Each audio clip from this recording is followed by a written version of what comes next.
What's up, summoners? King Blair here. Today, for Top 5 Tuesday, we're going to be talking about the top 5 canonically weakest characters in the world of Epic 7. So if you like the video, make sure you like, subscribe, and join the Discord server, link in the description. If you disagree with anyone on the list or think someone else should have been added, make sure you comment down below. Or if you just enjoyed the video, make sure you comment down below. Without further ado, let's get right into it. The top 5 canonically weakest characters.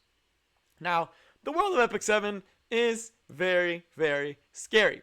There are hundreds of magical creatures that could tear you apart in seconds if you even blinked. There are dimensional beings, literal gods, stars, monsters, ancient beings that honestly, making this top 5 was very hard. When I was scrolling through, I realized if any of us got isekai'd into the world of Epic 7 and we're just taken there, we would all rank in the top, probably the top 2 or 3 on this list, because that is how strong the whole cast of people in the world of Epic 7 are.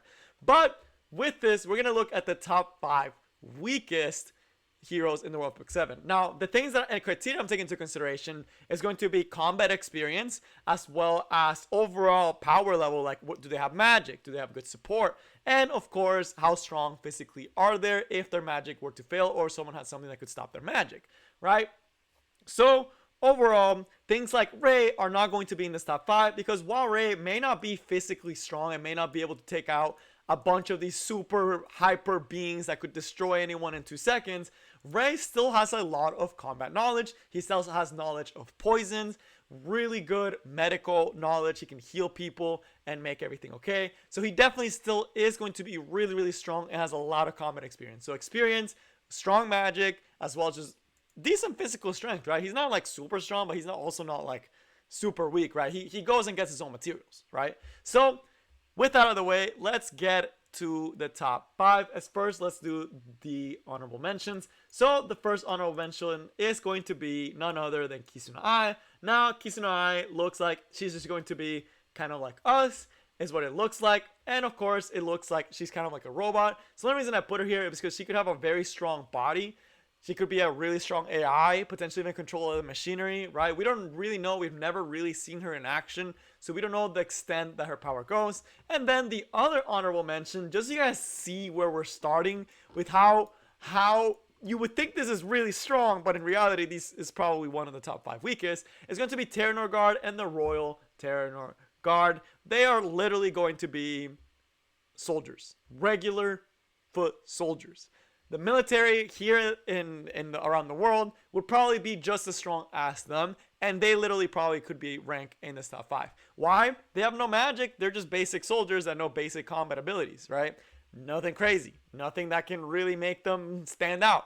They just follow orders and get wrecked, right? They're literally usually the cannon fodder. All the characters in the world of Epic 7. In episode 1, we literally went through drove of these. The bad guys literally barely used them. They literally just used to stop people. They would just use the dark soldiers to try to stop them, right? And literally were enhancing them with black magic to make them stronger. That's how weak the Terranor Guard and the Terranor Royal Guard are. They're just literally normal people, and they're already pretty weak in the world of Epic 7. But now, on to number 5.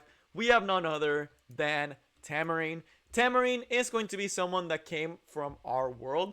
It was explained that she came in the same world as Yuna, who is around our world. But she, unlike Yuna, doesn't have a guardian and doesn't have any machinery to help her. She does have basic magic. And in her storyline that I reread, she does have some potential for magic and to do some pretty strong stuff. So she could become a lot stronger, even stronger than some of the guards, being able to take several of them out with her magic. But because she's very inexperienced and she just came into the world, she's basically like us, right? She's very normal, has some attack magic, and has a lot of potential to be a lot stronger. But for the most part, she's just a regular girl with some magic, right? And barely knows how to use it. So that's Tamarine. Very, very weak. We could probably beat her in a fight if it came down to it and we had to fight for our lives. Hope that she doesn't use her magic properly, try to rush her down, and maybe do okay. Now, for number 4 and number 5, we have, for number 4, just number 4 overall, we're going to have Acades as well as Montmorency. Now, they are going to be regular nuns that heal people.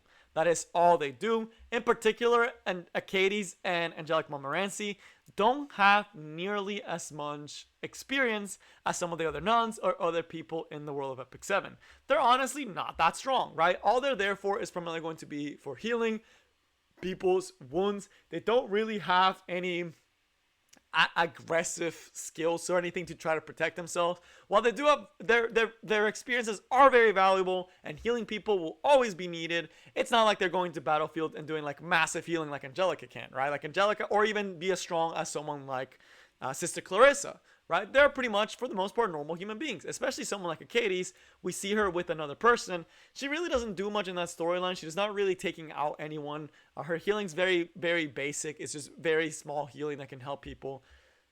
And honestly, in a fight, she's not really going to be doing that much. And compared to some of the other healers that are in this world, like as we mentioned, Angelica, even someone like Ray, she would not be able to stand up. Although she does have potential in the future to get stronger and eventually get to that level.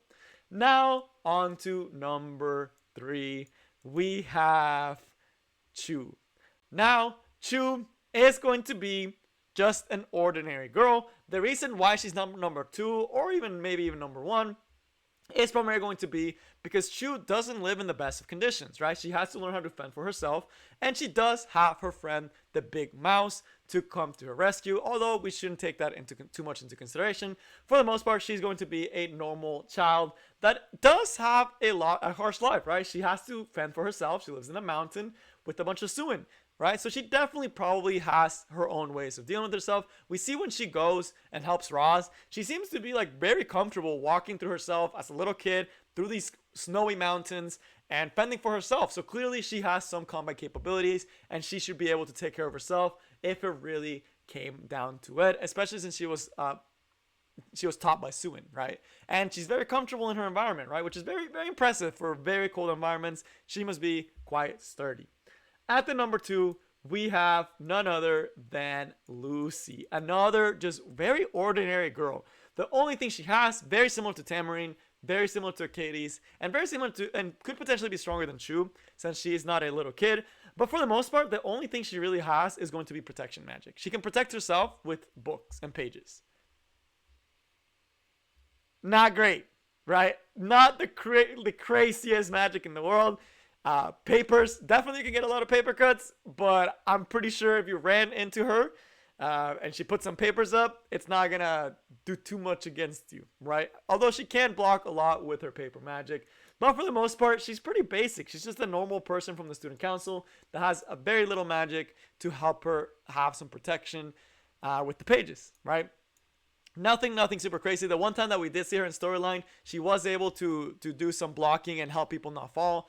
So it can help, and it can help people not take as much damage from like machinery. So that's pretty nice, right? Mostly decently strong magic, so she could definitely still be strong. But now on to number 1. This is arguably, it's kind of like a given. The weakest character in the world of Epic 7 is going to be Aether. He is legitimately a little kid that has grown, for the most part, a pretty pampered life. There is zero reason for him to learn how to battle properly. There is zero reason for him to... He usually gets babied by a lot of the other people in the world.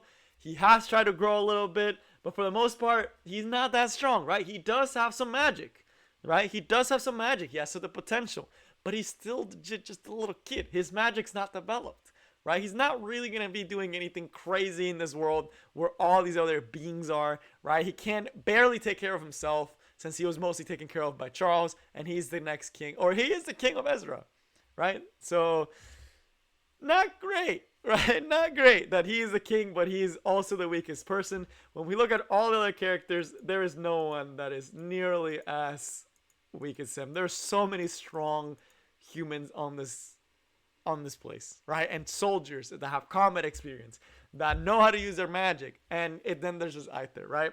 So he has all the things that the other people have. They're very basic. He's very young, and on top of all that, he barely knows how to use his magic. But that is all I have for you guys today. I hope you all enjoyed this fun little video, and I will see y'all next time. Peace.